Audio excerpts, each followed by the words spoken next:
Hi, this is Presh Talwalkar. Quadratic equations are extremely important in mathematics, but unfortunately they can also be very confusing. In this video, I'm going to present a visual and geometric proof so that you understand the quadratic formula intuitively. Imagine you want to solve x squared plus 2x minus 15 equals 0. You could solve this by graphing the equation x squared plus 2x minus 15. The points at which the graph crosses the x-axis are the solutions. You could also solve this equation by factoring into linear terms. If you set these linear terms equal to 0, you'll get the same solutions as written in the graph. When those methods don't work, the quadratic formula will always tell you how you can solve any quadratic equation with arbitrary constants a, b, and c. So this is a very useful formula, but unfortunately, it's not often presented in an intuitive way. Why exactly does it work? So let's try and understand this geometrically. Let's solve this equation. First, we'll add 15 to both sides so that we have x squared plus 2x equals 15. I'll now color code each term. Each term is going to represent the area of a shape. For x squared, I'll represent it by a square which has a side length of x. The area of the square is equal to x squared. The term 2x I'll represent by a rectangle which has a side length of 2 and another side length of x. The area of this rectangle is equal to 2x. Finally, the term 15 I'll represent by a rectangle which has an area of 15. It doesn't matter what the exact side lengths are. It only matters that the area is 15, so I'm not going to write in the side lengths. But the task we have is we want to have the two shapes on the left, we want their areas to be equal to the area of 15, which is the shape on the right. So how can we do that? Well, the first thing we want to do is we want to combine the two shapes. And lucky for us, we have one common side of x. So we can combine these two shapes on one common side. But there's a trick we're going to use. We're going to split the rectangle of 2x into two small rectangles, which are x by 1. And now we're going to join these strips onto each side of the square. So now we have a shape that's almost equal to a square. So what we need to do is we want to add on the little area so that we get a square.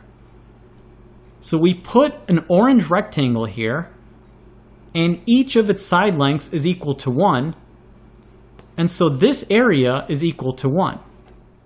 And in order to balance the equation, we want to add the same area to the right-hand side. So what we've done geometrically will represent algebraically by adding a term of 1 to each the left and the right-hand sides of the equation.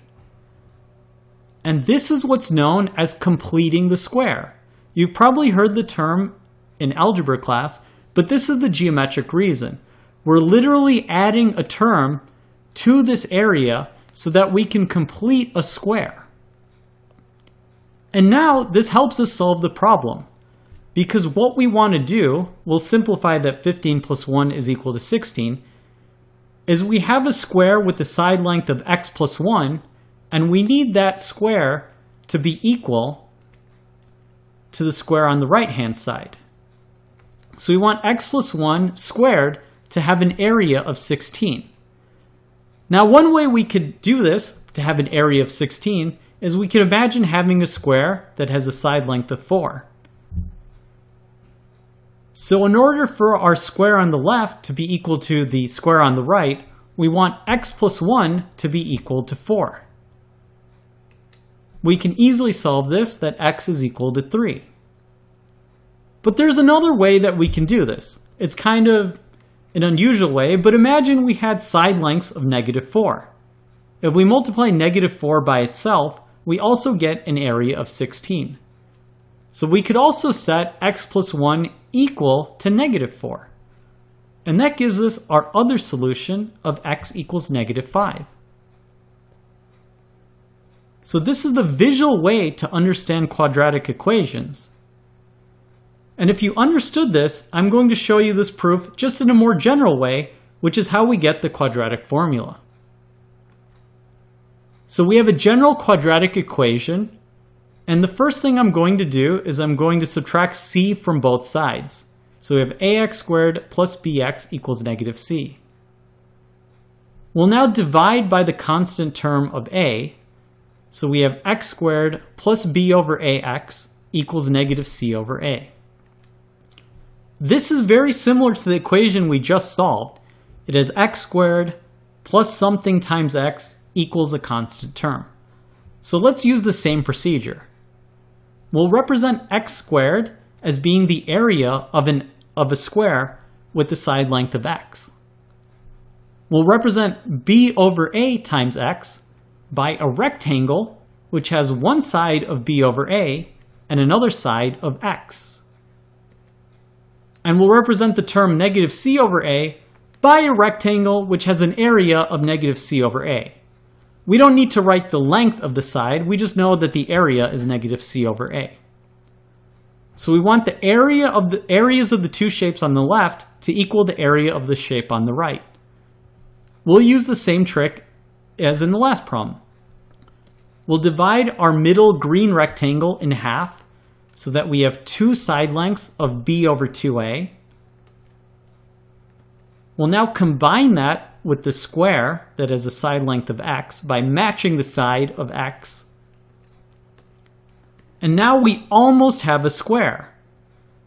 What we're missing is an orange square, and each of its side lengths is b divided by 2 over a. So b divided by 2 over a multiplied by itself gives us the area of the orange square, which is b squared divided by 4a squared. In order to balance the areas, we have to add this same area to the right-hand side. So now let's do this algebraically. We need to add b squared divided by 4a squared to both sides of the equation. We'll simplify the right-hand side of the equation. If we combine the two like terms, I'm going to skip a couple steps, but the right-hand side becomes b squared minus 4ac all over 4a squared. So that becomes the area of the rectangle on the right-hand side.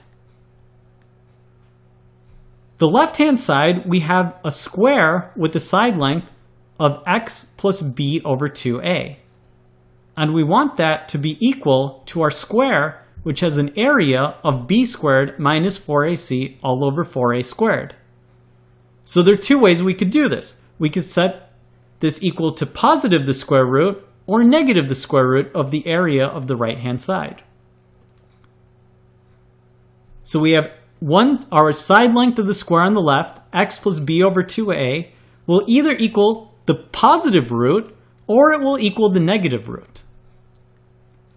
And now if we simplify this square root and then move the term b over 2a to the right-hand side, we end up with the quadratic formula that x is equal to negative b plus or minus the square root of b squared minus 4ac all over 2a. And that's where the quadratic formula comes from intuitively, is that this is the area, this is the length that will allow the square on the left to be equal to the square on the right. So I hope this gives you a deeper understanding of the quadratic formula and its geometric interpretation. Thanks for watching this video. Please subscribe to my channel. I make videos on math and game theory. You can catch me on my blog, Mind Your Decisions, which you can follow on Facebook, Google+, and Patreon. You can catch me on social media at Presh Talwalkar, and you can get my books. I've written many books about math and game theory. There are links in the video description.